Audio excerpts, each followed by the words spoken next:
चेहरे पर अपनी हार के गम से ज्यादा पार्टी की जीत की खुशी नजर आ रही थी। उत्तर प्रदेश की बात करेंगे, बीजेपी की दोबारा वापसी हो चुकी है। एक तरीके से मतगणना के रुझानों में बीजेपी आगे है। जिन सीटों के नतीजे आए हैं उनमें भी बीजेपी काफी बड़े फासले से आगे है। और पंजाब में आम आदमी पार्टी को बहुमत मिला है। लगभग 92 सीटें अभी तक उसके रुझान और जीत में हैं। और मुख्यमंत्री जो वहां के हैं चन्नी जी, चरणजीत जी, वो दोनों सीटों से चुनाव हार चुके हैं। कांग्रेस की बड़ी हार। और गोवा और मणिपुर, दो छोटे हमारे राज्य हैं, वहां भी बीजेपी सबसे बड़ी पार्टी के रूप में उभरी है। और मणिपुर में जो बीजेपी की वोट का प्रतिशत है वो काफी ज्यादा है। गोवा में भी बीजेपी को बहुमत लगभग अब मिल चुकी है। मणिपुर के मुख्यमंत्री एन वीरेन सिंह चुनाव जीत चुके हैं और मणिपुर में बीजेपी की भारी जीत हुई है। पंजाब में आम आदमी पार्टी को बहुमत मिला है। पहली बार पंजाब में आम आदमी पार्टी सरकार बनाएगी। और वहां के जो वर्तमान मुख्यमंत्री थे कांग्रेस के चरणजीत सिंह चन्नी, वो दोनों सीटों से चुनाव हार गए हैं। गोवा और मणिपुर में भी बीजेपी सबसे बड़ी पार्टी के रूप में उभरी है।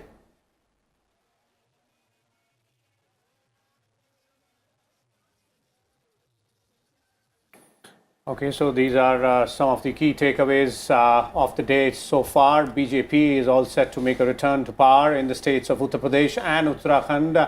Now, the Chief Minister of Uttarakhand, Yogi Adityanath, is in fact leading by a huge margin on that seat which he was contesting. Aam Aadmi Party is all set to form the government in Punjab. More than two-thirds of the seats, a thumping majority for the AAP in Punjab. The former Chief Minister of Punjab, Prakash Singh Badal, Amrinder Singh, and the outgoing Chief Minister as well, Charanjit Singh Channi, all three seemingly have lost their seats. विशाल, हम मणिपुर की अभी चर्चा कर रहे थे। जी बिल्कुल, मणिपुर की तरफ थोड़ा सा अगर रुख करेंगे, क्योंकि 3 राज्यों की हम बात कर चुके हैं और चौथे नंबर पे सीटों के मामले में 60 सीटें हैं मणिपुर में।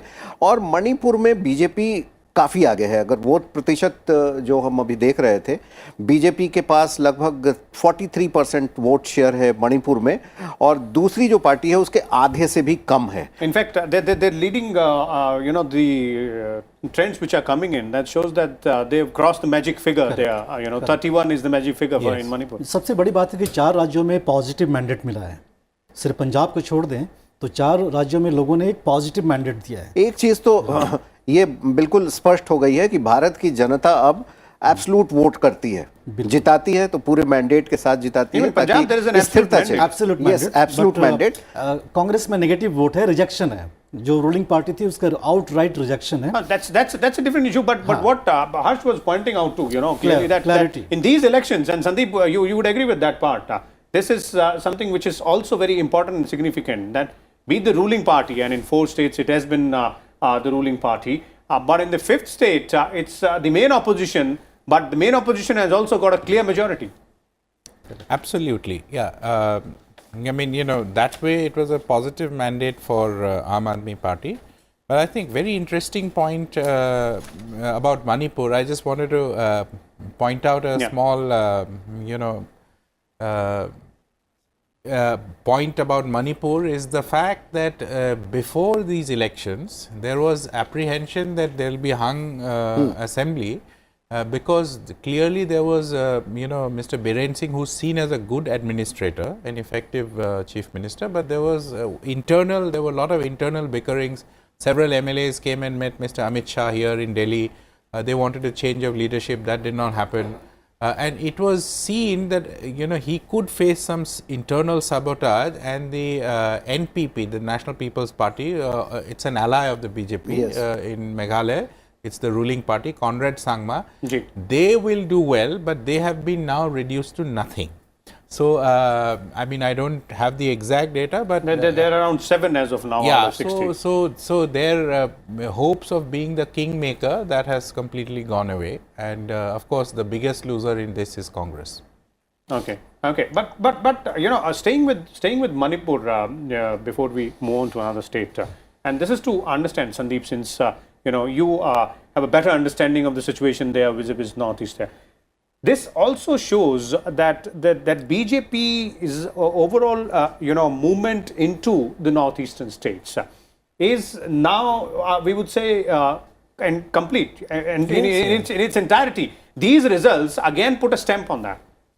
Absolutely. In fact, as I keep saying, that if there is one place where the BJP can say that Congress Mukt, then it's Congress Mukt Northeast, because that used to be a bastion of the Congress party. Correct. That's correct. All the 8 states have either the BJP or their allies. So even in a state like Tripura, I mean, it was almost unthinkable a few years ago that somebody would be able to replace the left. Left ka killa mana jata tha. This just got swept away. And it is also ideologically important for the BJP, because you must understand that as the BJP grows nationally, it would want to shed its image of being a Hindi and a Hindi heartland party. So these are, some of these states are Christian majority states. Manipur, Sandeep, Manipur और north east के बारे में इस रोचक चर्चा को हम आपके साथ आगे बढ़ाएंगे। खुशी की लहर है आम आदमी पार्टी में। उनके दफ्तर से हमारे संवाददाता सूरज मोहन झा इस समय हमारे साथ जुड़े हुए हैं। सूरज, आप सुन पा रहे हैं? क्या माहौल है आम आदमी पार्टी में? जाहिर सी बात है बहुत खुशी का माहौल है, क्योंकि पंजाब में बहुत मेजॉरिटी मिली है। जी, आवाज आ जी, कैरी ऑन प्लीज, कंटिन्यू सूरज।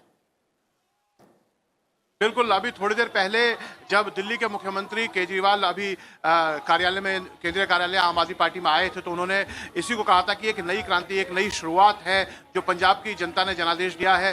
कहीं ना कहीं हमारी जितने भी आम आदमी पार्टी के नेताओं से यहाँ बात हो रही है, उन्हें इस बात की खुशी है कि एक पूर्ण राज्य में उनकी सरकार बनने जा रही है, जिससे कहीं ना कहीं जो राष्ट्रीय पार्टी का दर्जा प्राप्त करने की आम आदमी पार्टी की जद्दोजहद है, उसकी एक लड़ाई में उन्हें एक सफलता मिलते हुए की बात कर रहे हैं। और जिस तरह का जनादेश पंजाब से आया है, उस तरह की उम्मीद उन्हें नहीं थी। वो कह रहे थे कि एक बहुमत की उम्मीद तो थी, लेकिन इस तरह की एक लैंडस्लाइड विक्ट्री होगी इसकी उम्मीद उनको नहीं थी। और पंजाब के तीनों हलकों में पिछली बार जब चुनाव हुआ था तो हमने देखा था मुख्य विपक्षी पार्टी पंजाब में आम आदमी पार्टी बनी थी, लेकिन मालवा क्षेत्र में ही ज्यादातर सीटें आई थी। माझा में वो खाता नहीं खोल पाए थे, दुआबा में उनको 1 सीट मिली थी। लेकिन इस बार जिस तरह से माझा, दुआबा, मालवा में उन्होंने सीटें प्राप्त की हैं, कह सकते हैं पूरे लगभग पूरे पंजाब से उनको सीटें आई हैं। और अब उनकी उम्मीद यही है कि आगे जो है वो इस लड़ाई को आगे जारी रखेंगे और देश के अलग अलग राज्यों में भी अपनी सरकार बनाने की वो कोशिशें करेंगे। और इस तरह की तमाम खुशी की लहर यहाँ आम आदमी पार्टी के कार्यालय में दिख रही थी। जी सूरज, आम आदमी पार्टी की अगर बात करें तो एक चीज जो सब लोग समझना चाहेंगे वो ये समझना चाहेंगे कि अब किस तरह का जो प्लान है या जो रणनीति है सरकार चलाने के लिए, उसको लेकर कुछ आम आदमी पार्टी का जो नेतृत्व है वो कुछ इशारे दे रहा हो कि क्या उनकी प्राथमिकता में आगे रहेगा। और अगर मंत्रिमंडल की बात करें, मुख्यमंत्री का चेहरा तो उन्होंने तय कर ही दिया था, मंत्रिमंडल की बात करें तो उसको लेकर कुछ संकेत हो?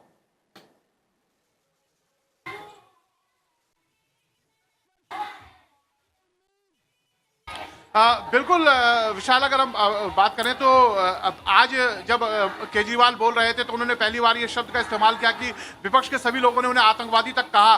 जिस बात से वो परहेज कर रहे थे खालिस्तानी शब्द से, वहां उसका उन्होंने जिक्र किया था। और अगर हम बात करें कि आगे की क्या रूपरेखा होगी, तो इस बात को लेकर एक कयास लगाए जा रहे हैं कि अब तक नेता प्रतिपक्ष जो पंजाब में थे, चीमा, उनको शायद डिप्टी सीएम पंजाब में बनाया जाए, क्योंकि भगवंत मान को वो ऑलरेडी मुख्यमंत्री का चेहरा बना चुके थे और जनादेश उनके नाम पे आया है। तो अब ऐसी उम्मीद की जा रही है कि जो चीमा है वो उप मुख्यमंत्री बन सकते हैं। साथ में तीनों जो पंजाब के क्षेत्र हैं उसका प्रतिनिधित्व हो और जितने सामाजिक समीकरण हैं उसे साधे जाएं। क्योंकि दलित मुख्यमंत्री थे पंजाब के, उसके बावजूद वो दोनों सीटों से हारे। पंजाब को जनादेश लगभग सभी वर्ग से मिला है। तो ऐसी उम्मीद की जा सकती है सिख, हिंदू जाति और दलित जाति सभी को मंत्रिमंडल में पर्याप्त जगह मिलेगी, ताकि पंजाब का जो संदेश है वो आगे अलग अलग राज्यों में जाए। क्योंकि अब तक जो आम आदमी पार्टी का प्लान था वो छोटे छोटे राज्यों में था, लेकिन पंजाब जैसा एक बड़ा सूबा जीतने के बाद अब वो शायद उम्मीद कर रहे हैं कि अलग बड़े बड़े राज्यों में भी अपने प्रचार प्रसार को बढ़ाया जाए और पंजाब के मंत्रिमंडल से वो संदेश देना चाहेंगे अलग अलग राज्यों को कि वो सभी वर्गों को साधना चाहते हैं। और जिस तरह हमने देखा था अरविंद केजरीवाल बाबा साहब अम्बेडकर और भगत सिंह के भारत की बात कर रहे थे, कहीं ना कहीं संकेत उन्होंने दे दिए थे आगे की राजनीति की। विशाल जी जी बिल्कुल, ये बहुत महत्वपूर्ण होगा हर्ष जी देखना कि क्या नया मंत्रिमंडल होगा, क्या नई प्राथमिकताएं होंगी, क्योंकि सबकी निगाहें उस तरफ होंगी। 2/3 से भी ज्यादा बहुमत से सत्ता में प्रवेश करना काफी महत्वपूर्ण है और खासतौर पे जो ट्रेडिशनल पार्टीज हैं उन सबको हराते हुए, किनारे करते हुए बड़े बड़े सब नाम धराशायी पंजाब में हो गए हैं। डॉक्टर सुधीर सिंह हमारे साथ जुड़ चुके हैं इस वक्त। अगर पंजाब पे उनसे भी चर्चा कर लेते हैं थोड़ी सी। डॉक्टर सिंह, जिस तरह से आप सुन रहे थे, हमारे संवाददाता आम आदमी पार्टी के कार्यालय से बता रहे थे कि खुशी की लहर तो है ही पार्टी में, लेकिन अब आगे की रणनीति को लेकर भी चर्चा। सवाल ये है कि आपकी लिहाज से, आपके एनालिसिस से कितना आसान या कितना मुश्किल रहेगा आम आदमी पार्टी के लिए आने वाले 5 साल की जो राह होगी पंजाब को गवर्न करने की, पंजाब को एडमिनिस्टर करने की, क्योंकि दिल्ली और पंजाब दोनों में काफी खासा अंतर है। निश्चित तौर पर बहुत बड़ी चुनौती होगी। आम आदमी पार्टी दिल्ली में जो शासन कर रही है पिछले 7-8 वर्षों से, लेकिन ये एक सिटी स्टेट है। पंजाब एक फुल फ्लेज्ड स्टेट है और बड़ा स्टेट है, और पंजाब 3 लाख करोड़ रुपए के ओवरड्राफ्ट में ऑलरेडी चल रहा है। बहुत बुरी स्थिति है। सामाजिक तौर पर भी पंजाब में युवा जो है वो दिग्भ्रमित है, नशाखोरी बहुत ज़्यादा बढ़ गई है, तमाम तरह की बातें हैं, माइग्रेशन है, ज़मीन सलाइन हो रहा है, जो प्रोडक्शन है एग्रीकल्चर प्रोडक्शन वो भी बहुत संतोषजनक नहीं है। तो इन हालातों को संभालना, फिर केजरीवाल जी ने चांद और धरती के बीच जितना चीज़ था सब कहा कि हम दे देंगे। अब इस जो व्यवस्था है, ये फिनेंशियल सिचुएशन है, इसमें कैसे दे देंगे, ये बड़ा कौतूहल वाला एक विषय है देखना। और मुझे लगता है कि बहुत ही बड़ी चुनौती है। अब कैसे पार आते हैं ये आगे आने वाला समय बताएगा। बिल्कुल, बहुत बड़ी चुनौती है और ये चुनौती से कैसे निपटते हैं अरविंद केजरीवाल जी और उनकी पार्टी आम आदमी पार्टी पंजाब में, यही वो तय करेगा कि जैसे अभी हमारे संवाददाता बता रहे थे कि अब उनकी निगाहें पार्टी की दूसरे बड़े राज्यों पर भी होंगी। तो दूसरे बड़े राज्य उनकी निगाहों को कितना इनायत करते हैं, ये इस बात पर निर्भर करेगा कि पंजाब में जो रणनीति बनाएंगे वो वहाँ की अभी जो चुनौती है, कर्ज की चुनौती, बेरोजगारी की चुनौती और जो आप बता रहे थे उससे किस तरीके से वो निपट पाते हैं। थोड़ी सी यूपी और उत्तराखंड के बारे में भी आपसे बात करेंगे। आपकी एनालिसिस क्या कह रही है कि वहाँ जिन मुद्दों ने काम किया है, जाहिर सी बात है, हम अभी थोड़ी देर पहले चर्चा कर रहे थे कि उसमें मोदी MY फैक्टर, मोदी एक बहुत बड़े फैक्टर हैं, योगी आदित्यनाथ फैक्टर हैं, लाभार्थी फैक्टर हैं। एक और मुद्दा जो हमारी समझ में आ रहा है वो ये है कि आप देखें कि पिछले 5 साल में कितने नए वोटर जुड़े हैं, और ये जो नया वोटर जुड़ा है ये सोशल मीडिया फ्रेंडली वोटर है। ये अपने फैसले खुद लेता है, चीज़ों को समझता है, किसी के दबाव में नहीं आता, चुप रहता है और अपने फैसले देता है। आपका क्या कहना है? देखिए, उत्तर प्रदेश में ये जो रिजल्ट आया है राजनीतिक तौर पर ये एक युगांतकारी है, हिस्टोरिकल भी है कई एक अर्थों में। पिछले 40 साल से कोई सिटिंग CM जीत करके दोबारा नहीं आया है, कोई पार्टी भी नहीं आई है। तो उस पहले तो इसके लिए एक युगांतकारी बात है ये। लेकिन इसमें सिर्फ लाभार्थी फैक्टर नहीं है। मुख्यमंत्री योगी आदित्यनाथ जी की जो कार्यशैली रही है, जो delivery at the door step रही है, वो भी एक पॉजिटिव हम मान सकते हैं। लेकिन जो सबसे ज़्यादा कारगर रहा है वो है law and order. Law and order पर जो परफॉर्म किया है योगी जी की सरकार ने, वो सारे लोग जिन्होंने वोट नहीं दिया वो भी मान रहे हैं।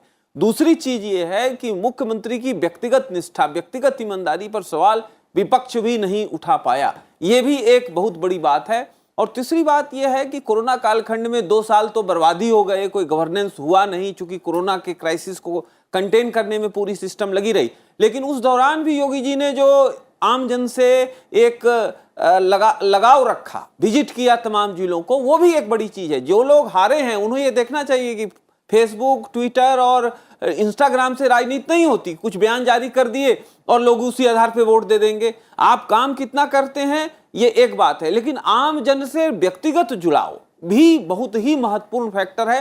और एक महत्वपूर्ण बात यह है कि उत्तर प्रदेश की जनता को हमें सैल्यूट करना चाहिए कि तमाम फ्री बीज वाले वादे उनके साथ किए गए कि 600 यूनिट बिजली दिया जाएगा, ये दिया जाएगा, लेकिन जनता किसी के झांसे में नहीं आई और एंटी इनकम्बेंसी के बदले में प्रो इनकम्बेंसी के आधार पर मत किया। तो ये अपने आप में भारतीय राजनीति में एक वोटिंग पैटर्न में गवर्नेंस का मुद्दा प्रमुखता से आया है। ये एक बड़ी सीख है उत्तर प्रदेश के मंडे। और बहुत बहुत सही बता रहे हैं कि भारतीय जनता पार्टी जो है वो जमीनी स्तर पर लोगों से जुड़ी रहती है, लोगों से, वोटरों से जुड़ी रहती है और यही वजह है कि उन्होंने इसको कन्वर्ट किया है इस चुनाव में योगी आदित्यनाथ के फेवर में, बीजेपी के फेवर में।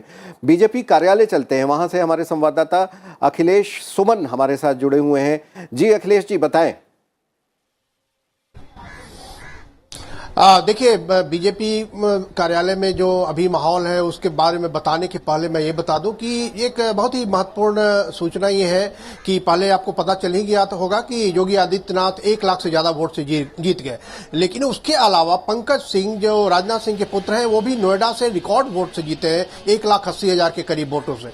और उसके अलावा अगर दूसरी तरफ चले तो कांग्रेस के जो प्रमोद तिवारी है उनकी सुपुत्री जो थी, उनकी सुपुत्री है आराधना मिश्रा भी चुनाव जीत गई है।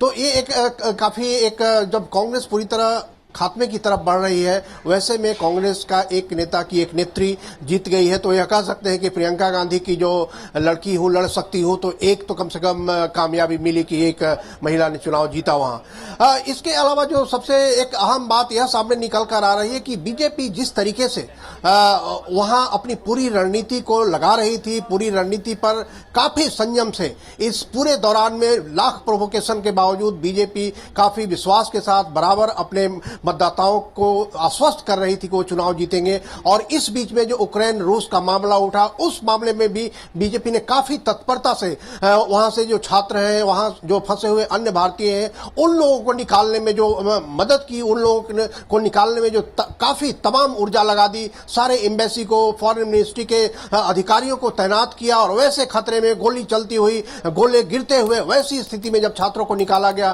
तो उससे लगता है कि यूपी की जनता और खास करके यूपी के युवाओं, और उसमें आपने देखा होगा कि बड़ी संख्या में छात्राएं भी थी, उनमें भी एक बड़ा विश्वास उत्पन्न हुआ। और जो आगे आने वाले जो चरण थे, 3 चरण, उन चरणों में देखेंगे कि आप मतदान प्रतिशत काफी बढ़ गया, तो सारे बीजेपी के फेवर में गए। तो चाहे वो घरेलू नीति हो उत्तर प्रदेश की या फिर विदेश नीति हो, इन सारे ने मिलकर बीजेपी को इस मुकाम पर लाने में मदद की है। और निश्चित तौर पर यह कह सकते हैं कि यह घरेलू राजनीति से लेकर अंतर्राष्ट्रीय राजनीति में नरेंद्र मोदी का जो हस्तक्षेप है वह हस्तक्षेप काफी Akhilesh ji, what's the schedule from here onwards and the plan, because we've known BJP as a party which works with a specific plan and an advanced plan as well in terms of coming to the conclusion of who will be the chief minister, specifically when we are talking about the state of Uttarakhand, and perhaps will there be a relook at Goa as well?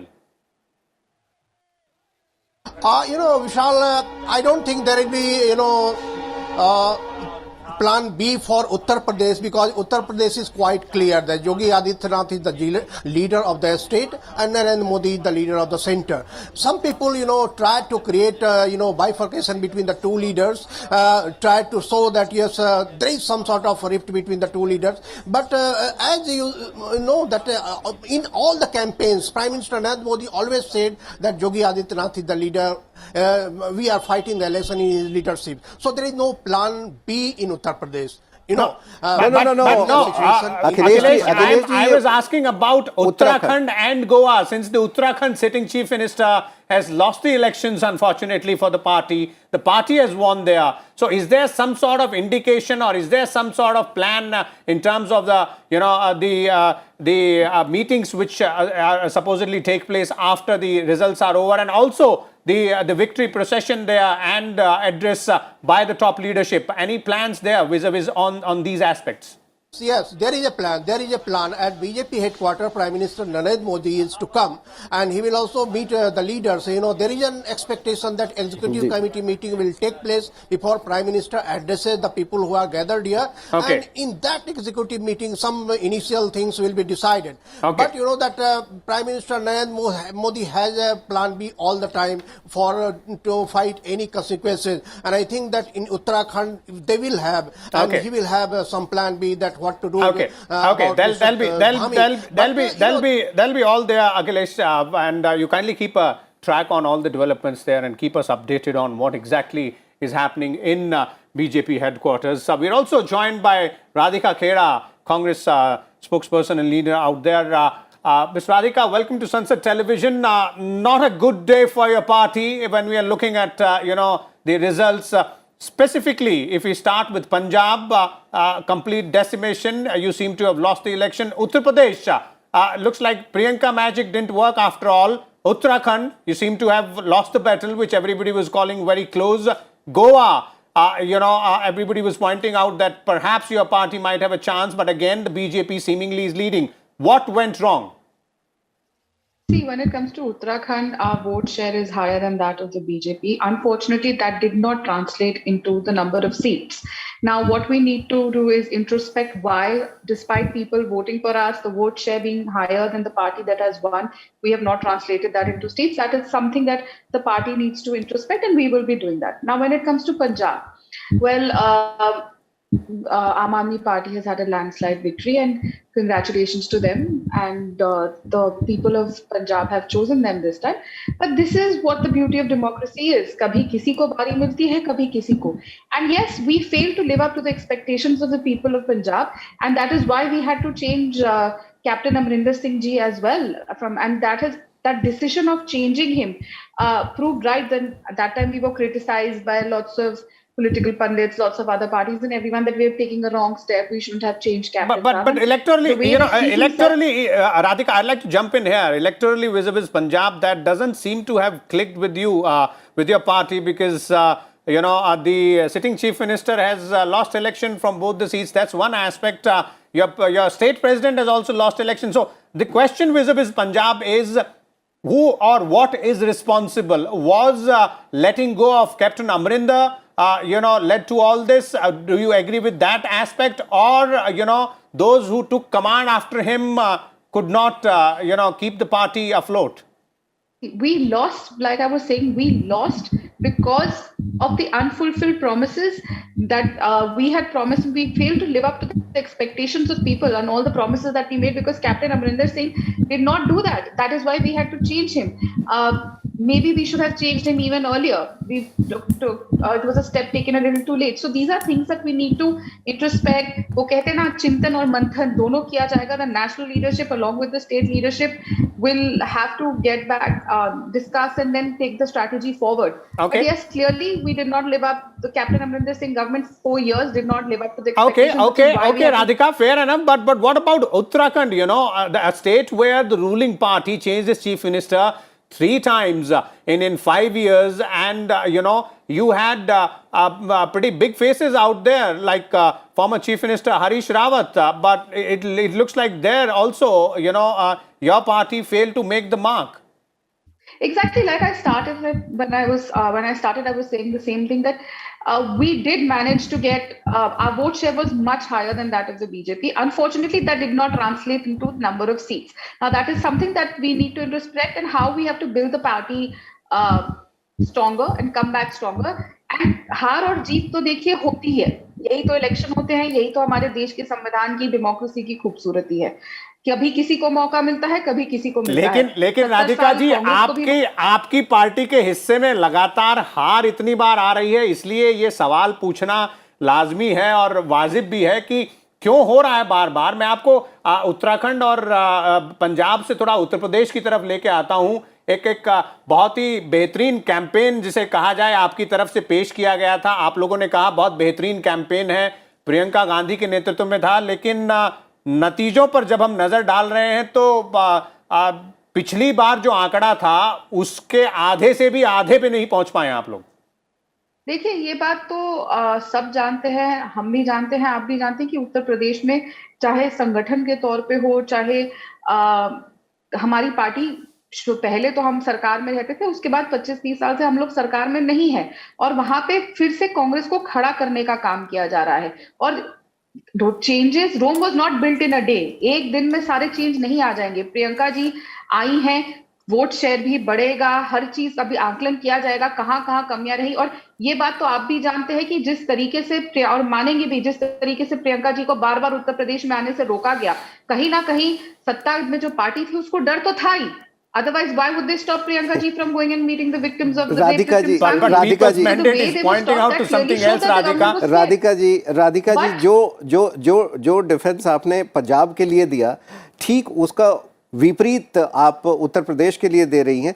हमारा सवाल ये है कि ठीक है कि पंजाब में आप सजेस्ट कर रही हैं कि चीफ मिनिस्टर बदलने में आप लोगों ने देर की, शायद पहले बदलती तो ये चीज़ें नहीं होती, लेकिन क्या इस बात को मान रही हैं कि देर से ही सही पार्टी ने चीफ मिनिस्टर बदला, काफ़ी मंथन कर कर फैसला किया, लेकिन जो नए चीफ मिनिस्टर बने वो भी कोई करामात नहीं कर पाए? कहीं ना कहीं पार्टी के अंदर व्याप्त अंदरूनी कलह कितना वजह रहा, और loss of face of leadership issue जो है आपकी पार्टी में, उसको कितना आप मानती हैं इसकी वजह? देखिए, कांग्रेस ने जमीन से जुड़े हुए नेता चरणजीत सिंह चन्नी जी, सरदार चरणजीत सिंह चन्नी जी को मुख्यमंत्री के तौर पे सामने लेकर आए। हम मुख्यमंत्री भी बनाया हमने उन्हें, लेकिन जैसे मैंने कहा कि उनको समय ही कितना मिला कि वो कुछ बदल सके, कोई भी काम करने के लिए, कोई भी बदलाव लाने के लिए। और थोड़े से समय में जो इतना काम कैप्टन साहब छोड़ गए थे और जो काम नहीं किया, हमें मानना पड़ेगा कि हमारी कमियां रही, वरना हम मुख्यमंत्री क्यों बदलते।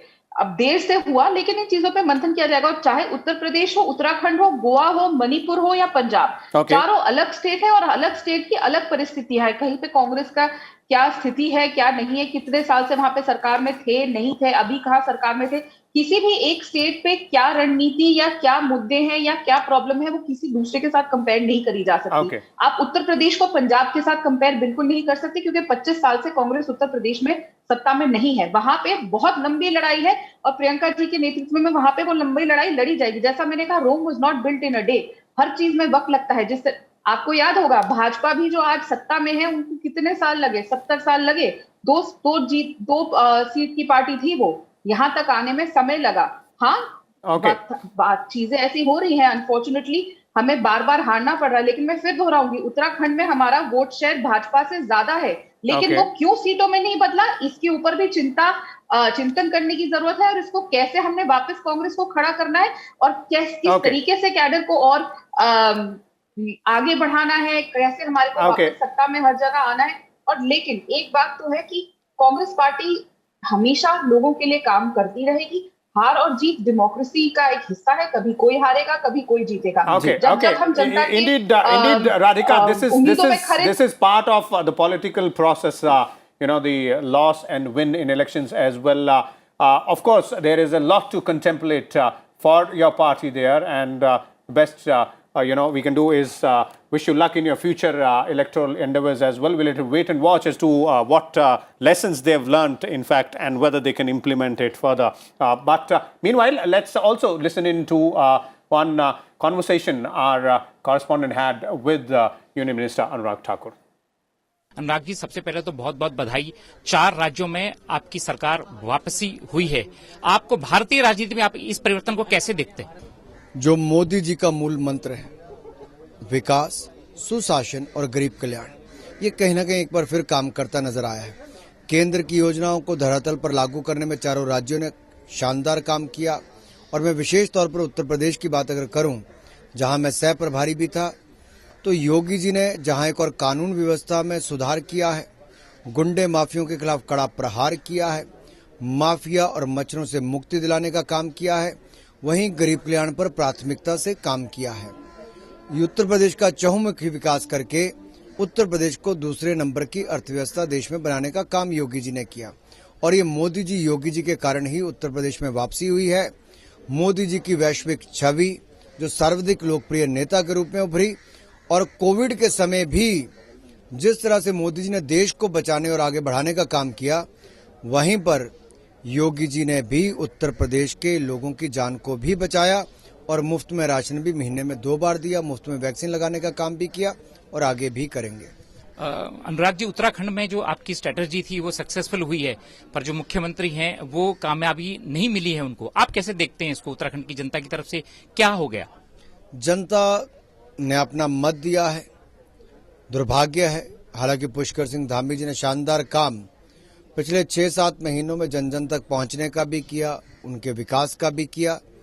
जनता ने भारतीय जनता पार्टी को पूर्ण बहुमत दिया। मैं यही कह सकता हूं कि आपका आभार है। धामी जी नहीं जीते, उसका मुझे दुख भी है। ये 5 राज्यों के चुनाव थे, उसमें 4-1 जो है आपके पक्ष में आया है। आगे हिमाचल प्रदेश में चुनाव है, गुजरात में चुनाव है, 2024 का बड़ा आम चुनाव आपके सामने है। किस तरह पार्टी उतरेगी, क्या कार्य योजना? मैं यही कहूंगा, 4 राज्यों में हमारी सरकारें थी, चारों ही राज्यों में फिर हमारी सरकार गोवा, मणिपुर, उत्तराखंड, उत्तर प्रदेश में बनने जा रही है। ये दिखाता है सुशासन पर मोहर लगी, विकास पर मोहर लगी, गरीब कल्याण पर मोहर लगी, कोविड प्रबंधन पर मोहर लगी और मोदी जी की छवि पर भी मोहर लगी, जिसके कारण कमल के फूल पर मोहर लगी है। So there you heard Anurag Thakur, the Union Minister, talking about Uttarakhand there as well. Harsh ji? जी, एक बात तो विशाल साफ ये समझ में आ रही है कि प्रधानमंत्री नरेंद्र मोदी बिल्कुल फोकस में हैं, केंद्र में हैं, और ख़ास करके जो केंद्र की योजनाएं हैं उसे राज्य सरकारें किस मुस्तैदी के साथ लागू कर रही हैं, और यही चीज़ ट्रांसलेट हो रहा है वोटर्स के माध्यम से कि कौन कितनी सीटें जीत रहा है। और शायद यही वजह है कि डबल इंजन की सरकार, आपसे पूछूंगा कि जहां जहां डबल इंजन की सरकार की बात हो रही है कि केंद्र में बीजेपी की सरकार है, राज्य में बीजेपी की सरकार है, अगर वही आती है तो जनता की और भलाई होगी, विकास के और सारे काम होंगे। निश्चित रूप से बीजेपी का ये बहुत बड़ा नैरेटिव काफ़ी चुनावों से रहा है कि वो डबल इंजन का एक स्लोगन देते हैं और वो काम भी करता है कई जगहों पर। हालांकि झारखंड में ये काम नहीं किया था जब कुछ समय पहले चुनाव वहाँ पर हुई थी। एक चीज़ हम देखेंगे कि नेतृत्व की कितनी विश्वसनीयता है, क्रेडिबिलिटी ऑफ लीडरशिप, ये एक फैक्टर जनता के जहन में रहता है, उनके संवाद का यह विषय रहता है। अखिलेश यादव को लोगों ने देखा हुआ था 5 साल मुख्यमंत्री के रूप में, ऐसे ही पंजाब में जो मुख्यमंत्री थे उनको भी देख लिया था 4 महीने। तो कहीं ना कहीं नेतृत्व में कितनी विश्वसनीयता है उस पर भी लोगों की निगाहें रहती हैं। और नरेंद्र मोदी प्रधानमंत्री के रूप में एक क्राइसिस मैनेजर के रूप में लोगों ने उनको देखा है। पैंडेमिक हुआ, कोरोना वायरस का बहुत बड़ा पैंडेमिक हुआ, प्राइम मिनिस्टर ने एक एज ए क्राइसिस मैनेजर देश को वैक्सीनेशन किया, लॉकडाउन लगाया, बाद में अलग स्टेजेस में उसको किया, देश को निकाला उस पैंडेमिक से। तो कहीं ना कहीं लोगों को लगता है कि देश को आगे ले जाने के लिए ऐसी ही नेतृत्व हमें चाहिए, और इनके सामने जो नेतृत्व है शायद जनता को उस पर उतना ज़्यादा विश्वास हो नहीं पा रहा है। बिल्कुल, और पैंडेमिक के दौरान चाहे स्थितियां कितनी भी खराब हुई हों, लोगों की मौतें भी हो रही थी, लेकिन प्रधानमंत्री स्वयं जनता से जुड़े रहे, लोगों से संवाद करते रहे, राज्यों के मुख्यमंत्रियों से संवाद करते रहे, और जो भी योजनाएं आई, जो भी लाभ देने की बात हुई, चाहे वो हॉस्पिटलाइजेशन पे हो या टीकाकरण की बात हो, वो हर राज्य में समान रूप से लोगों तक पहुंचा है। और विशाल, मुझे लगता है कि ये सारी चीजें भी जनता के जहन में कहीं ना कहीं हैं। जी बिल्कुल। और एक और चीज़, क्योंकि हमारे पास डॉक्टर सुधीर और मनीष दोनों हैं। मनीष, मैं आपसे शुरुआत करना चाहूँगा। मैं अभी कुछ आंकड़ों पर नज़र डाल रहा था, कुछ बड़े चेहरों पर नज़र डाल रहा था, क्योंकि हम पुष्कर धामी जी की बात कर रहे थे, उत्तराखंड के मुख्यमंत्री जो चुनाव हार गए हैं। तो केवल वही इकलौता ऐसा बड़ा चेहरा नहीं है इस चुनाव में। गोवा के जो 2 डिप्टी चीफ मिनिस्टर थे वो दोनों चुनाव हार गए हैं। पंजाब में जो सिटिंग चीफ मिनिस्टर थे वो चुनाव हार गए हैं। उसके अलावा जो 2 भूतपूर्व मुख्यमंत्री थे वो भी चुनाव हार गए हैं। तो क्या इस चुनाव में जो बड़े चेहरे हैं उनको अच्छा खासा झटका लगा है? और उधर हरीश रावत के बारे में हालांकि मैं पूछना चाहूंगा अपने पीसीआर से, शायद उनके बारे में जानकारी जो अपडेटेड है उस हिसाब से वो पीछे चल रहे थे। पीछे ही चल रहे हैं वो। निश्चित रूप से बड़े हस्ती इस चुनाव में हारे हैं। और गुजरात में अगर आप देखेंगे, जब मुख्यमंत्री को बदला गया तो बीजेपी ने क्या किया कि जो नए लोग थे उनको मंत्री बनाया। वहाँ की जो कैबिनेट है उसमें सभी नए लोग हैं। तो बड़े लोगों चुनाव हार रहे हैं, बड़े लोग जो जनता के बीच में ज़्यादा काम नहीं कर पा रहे हैं, जो थक गए हैं। हरीश रावत मुख्यमंत्री पहले भी रह चुके थे, कई लंबे समय से अपना काम कर रहे हैं। हरीश रावत चुनाव चुनाव हार चुके हैं, हार चुके हैं। उनको भी गिनती में जोड़ लिया जाए। गिनती में जो लेकिन सबसे बड़ी बात है कि कांग्रेस एक तरह से सुसाइड कर रही है। चुनाव से पहले जो है हरीश रावत के एक हफ्ता पहले उनका सीट चेंज किया गया है ना, और एक तरह से संस्था भी बनाई गई कि वो सीएम फेस बनेंगे कि नहीं बनेंगे, उसके ऊपर भी डिबेट वहाँ पर चला। पंजाब में उन्होंने अपनी सीएम को बदल दिया चुनाव से 8 महीने पहले। तो मुझे लगता है कांग्रेस कांग्रेस के पास अभी एक प्रॉपर अध्यक्ष नहीं है, एक कार्यकारी अध्यक्ष है कांग्रेस के पास, और जो फॉर्मर प्रेसिडेंट है, जो चेहरा बनकर के जाता है जनता के बीच में, वो अध्यक्ष बनने को तैयार नहीं है। तो ऐसे में कांग्रेस चूंकि टर्मिनली इल खुद ही है, तो बीजेपी के जो ऑल्टरनेटिव के रूप में जो नेतृत्व है वो तो कहीं दिखता ही और नहीं। एक और अपडेट है, हरीश रावत जी की जो सीट है उसके ऊपर आखिरी फैसला अभी तक नहीं आया है।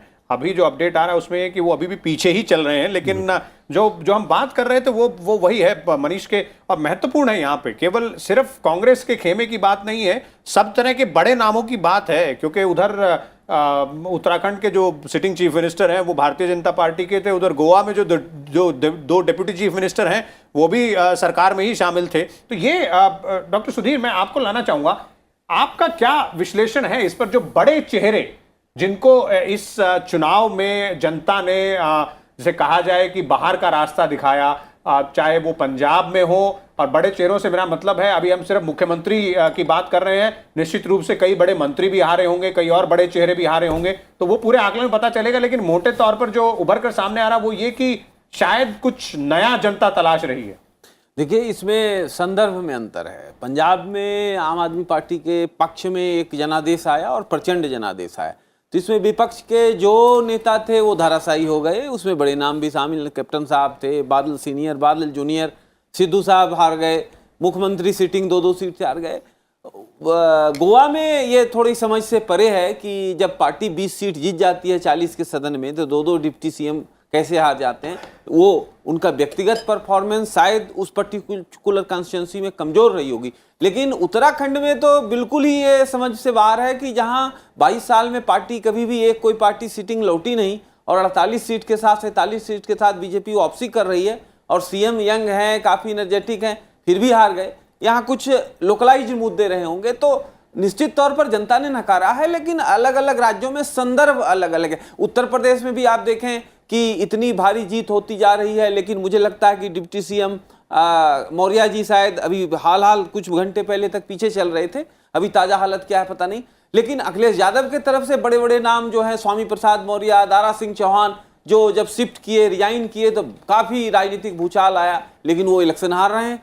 तो कहीं ना कहीं आधार अलग अलग है, बट जनता रिजेक्शन कुछ आधारों पर करती है कि परफॉर्मेंस क्या है आपका। अगर आप बहुत मल्टी पार्टी बदलते हैं तो भी रिजेक्शन का आधार है, लेकिन जनादेश जहां पंजाब में हैवी है, तो वहां ओवरऑल सारे पार्टियों के लोग रिजेक्ट हो रहे हैं अदर देन आम आदमी पार्टी। तो ये रिजेक्शन मैं मानता हूं लार्जर कंटेक्स्ट में पॉलिटिकल डेमोक्रेटिक प्यूरिफिकेशन है, और ये लगातार होते रहना चाहिए, तो राजनीति में शुद्धता बढ़ती रहेगी। जी सुधीर जी, आप शायद ये सजेस्ट कर रहे हैं कि अब जनता जो अपना आदेश देगी लोगों को, अगर उनका व्यक्तिगत परफॉर्मेंस अच्छा नहीं है, कहीं ना कहीं वो लैग कर रहे हैं, तो ज़रूरी नहीं है कि पार्टी के नाम पर वो व्यक्ति निकल ही जाए। नहीं तो ऐसी स्थिति नहीं होती कि पार्टी की अपार जीत हुई है और जो चीफ मिनिस्ट्रियल कैंडिडेट हैं या गोवा के डिप्टी चीफ मिनिस्टर्स हैं वो हार जाएं। उत्तराखंड को थोड़े समय के लिए मैं इसमें अलग रखूंगा, क्योंकि पुष्कर सिंह धामी युवा हैं, काम कर रहे हैं, जनता से जुड़ने की कोशिश कर रहे थे, लेकिन उनके पास समय कम था और बहुत ज़्यादा कंट्रोवर्सी में नहीं पड़े थे।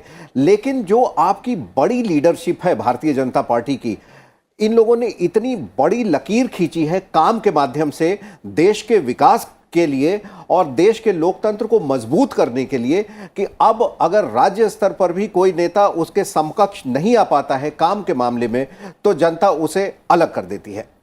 देखिए, ये गवर्नेंस से जुड़ा हुआ लार्जर कंटेक्स्ट का मुद्दा है।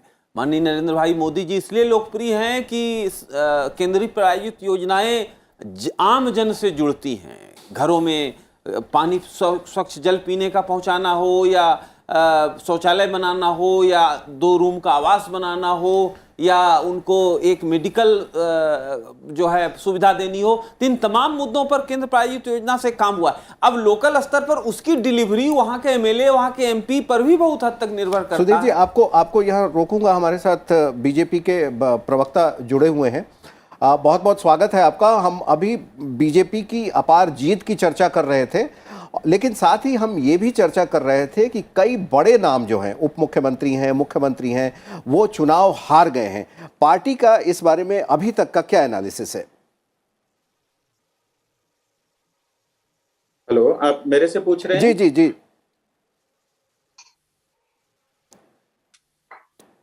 हेलो राजू जी, आपसे मेरा सवाल है। मेरी आवाज आ रही है? जी जी, आ रही है। जी, बहुत धन्यवाद। क्षमा चाहता हूँ, मैं आप लोग को स्क्रीन में देख तो नहीं पा रहा हूँ। अपने आप में ये ऐतिहासिक क्षण है भारतीय जनता पार्टी के लिए, और एक बार फिर ये मोदी जी की जो लीडरशिप है वो प्रूव हुई है। और जिस तरह से आज से पहले की राजनीति में कांग्रेस सिर्फ गरीबों का नाम लेती रही, लेकिन कभी डिलीवर नहीं किया। पहली बार मोदी जी ने जो कहा उसको डिलीवर भी किया है, भारतीय जनता पार्टी ने भी ये किया है। और गांव, गरीब, पिछड़े, किसान को सामने रख करके राजनीति हुई है। और मुझे लगता है उनके लीडरशिप के साथ साथ जो बहुत सारी ऐसी योजनाएं थी जो सीधे गांव तक, गरीबों तक पहुंची, वो एक बहुत बड़ा कारण है। और 2014 के बाद देश में ऐसे दौर भी आए, चाहे वो कोविड का समय हो, चाहे इस समय जो यूक्रेन का स्थिति बना हुआ है, और खास एक लीडरशिप की जो है क्षमता इस समय रिफ्लेक्ट होती है, दिखती है देश को। और वो मोदी जी ने स्थिति जैसी भी रहे उसमें अपना बेस्ट करके और देश का झंडा ऊंचा करने का काम किया है। और इतने डिफिकल्ट सिचुएशन के समय में भी आज देश की जो गति है वो बरकरार है। और आप कल्पना कीजिए, मतलब सुदूर मणिपुर जैसे प्रदेश के अंदर में फुल मेजोरिटी के साथ दोबारा भारतीय जनता पार्टी की सरकार बन रही है।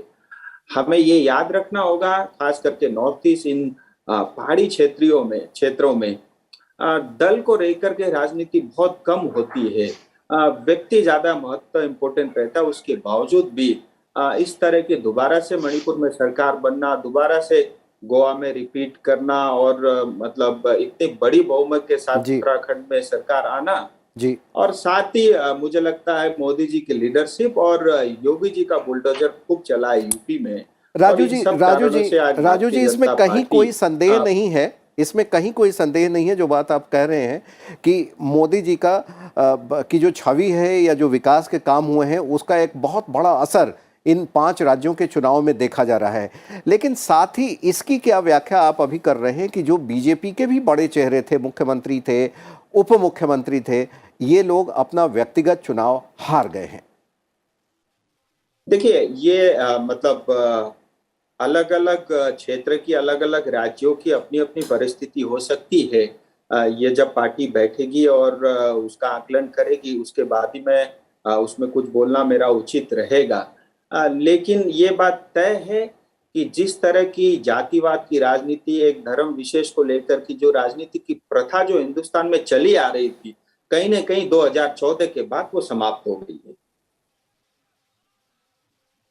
जी जी जी, Manish, I'd like to bring you in here on a related aspect. And when I was going through the numbers, we'll come back to Uttar Pradesh here, which is the largest state that is, and I was going through the details, the party-wise list details, and looking at how each party fared, and specifically we were talking about earlier the Samajwadi Party's alliances and all that. When we look at BJP's alliances here, it's not only BJP, its alliance partners seemingly has also done very well. Yes, true. Be it the Apna Dal or the Nishad Party as well. Both have done quite well in the elections, and the fact is that those two smaller alliance partners have been able to join the bandwagon of the BJP and gain from the leadership of Prime Minister Narendra Modi and the Chief Minister to gain the seats.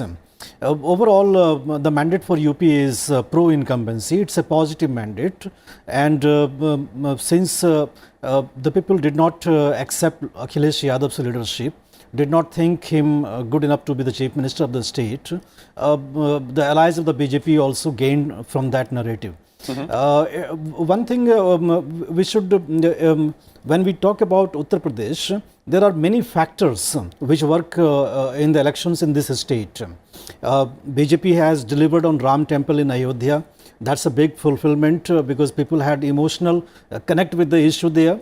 After the 2019 elections, the BJP abrogated Article 370 in Jammu and Kashmir.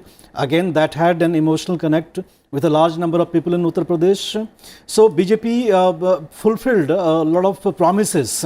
And another aspect, if you remember Prime Minister Narendra Modi's Saharanpur rally, there he talked about triple talaq, that Muslim young women are supporting the BJP in big number, and he had cautioned that certain sections of the people are trying to scare them not to go to the polling booths. So even among the young Muslim women, there is a growing acceptance for the BJP because of the measures taken by the government. So triple talaq ban on that practice was a big positive step. That has some sort of connect with the larger population in the state. Equally important here is that I think in Delhi media, we overrated the farmers' agitation. We thought the Western UP will reject the BJP because that's the area of farmers are there in big number. But we forgot that Modi government and the Yogi government went to great length to clear the sugarcane dues of the farmers in the Western UP. And sugarcane is the main crop out there.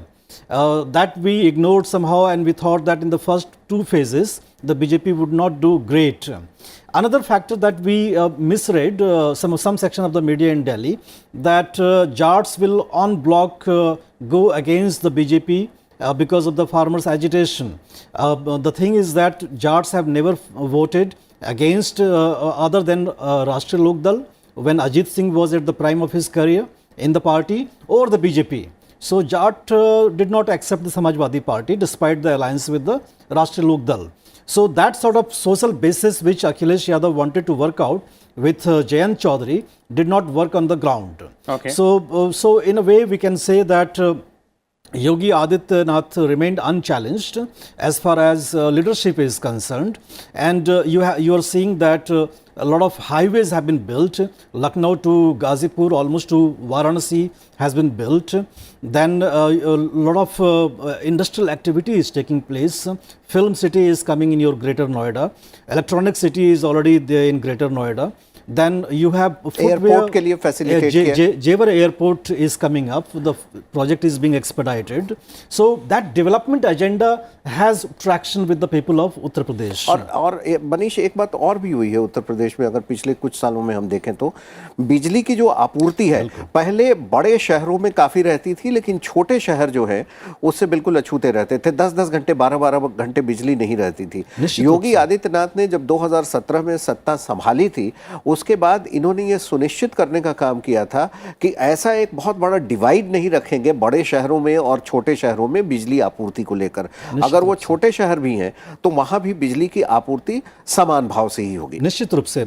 मैं आज जब नोएडा से आ रहा था दिल्ली, तो मैंने एक देखा 2 मंजिल की घर थी और बड़ा सा डीजी जनसेट रखा हुआ था. बहुत पहले का रखा हुआ होगा, क्योंकि नोएडा गाजियाबाद में काफ़ी बिजली कटा करती थी पहले पास्ट में. लेकिन ये बात आज की 1-2 साल की नहीं है. जब से प्रधानमंत्री मोदी बने हैं तो पहले एक कोयला का ऑक्शन जो है उस पर काफ़ी विवाद हुआ था, स्कैम भी हुआ था. उसके बाद वो ऑक्शन को नॉर्मलाइज किया गया, सिस्टम को ट्रांसपेरेंट किया गया. तो पूरे देश भर में बिजली की प्रोडक्शन काफ़ी बड़ी है. और साथ ही साथ एक दूरगामी सोच लेकर के, एक फारसाइटेडनेस लेकर के कि हम कोयला निर्भर ही नहीं रहेंगे, हम सोलर पावर को टैप करेंगे, हम एक एनवायरनमेंट फ्रेंडली बनेंगे, तो देश में सोलर पावर भी काफ़ी बढ़ रहा है. तो आप देखेंगे पूरे देश भर में, बिहार में हो, चाहे झारखंड में हो, चाहे यूपी में हो, बिजली की अवेलेबिलिटी काफ़ी बड़ी है. और ऐसे में लोग निश्चित रूप से इसको एक पॉजिटिव वे में देखेंगे कि उनको अब डीजी जनसेट पे खर्च करने की ज़रूरत नहीं है। जो किसान है उसके पास भी बिजली उपलब्ध है, चाहे वो पंजाब का किसान हो चाहे उत्तर प्रदेश का किसान हो। और जिस तरह से लागत मूल्य में कमी करने की कोशिश सरकार द्वारा की गई है, कहीं ना कहीं किसानों ने उस बात को भी स्वीकार किया है कि लागत मूल्य चाहे फर्टिलाइज़र का हो चाहे किसी और चीज़ का हो, उसमें कमी आई है और उनसे आमदनी बढ़ी है। साथ में हमें लगता है एक मुद्दा अगर हम नहीं बात करेंगे तो वो हमारे लिंक से मिसिंग होगा, जो हर किसान को 2-2 हज़ार रुपये हर 3 महीने में मिल रहा है।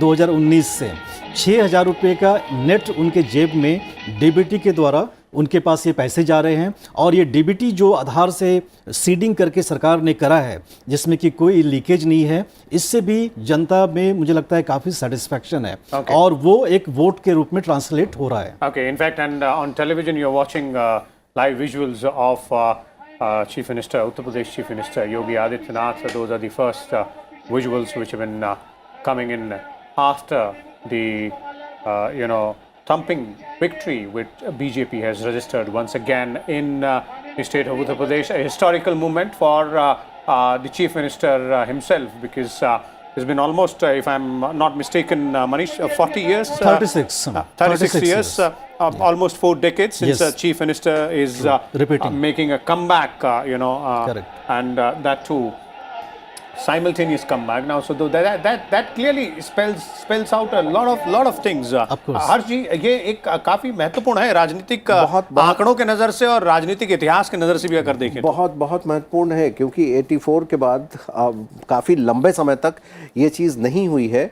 और अगर ये हुई है तो ये बता रहा है कि अब आने वाले समय में जो इतिहास बदलने की शुरुआत हुई है वो और बदलेगा इतिहास, निश्चित रूप टुवर्ड्स से। पॉजिटिविटी। निश्चित रूप से। अब आपसे मनीष, अगर हम ये बात करें कि अब उत्तर प्रदेश में सुरक्षा काफ़ी अच्छी हो गई है, लॉ एंड ऑर्डर का सिचुएशन काफ़ी अच्छा हुआ और ये एक बहुत महत्वपूर्ण मुद्दा था। आने वाले अब 5 वर्षों में योगी जी की क्या स्ट्रैटेजी होगी, किन योजनाओं पर काम करेंगे, या उनका क्या फ्यूचर रूपरेखा हो सकती है? योगी जी के लिए एक बड़ी अच्छी अपॉर्चुनिटी ये है कि उनकी पार्टी की सरकार ही दिल्ली में बैठी हुई है।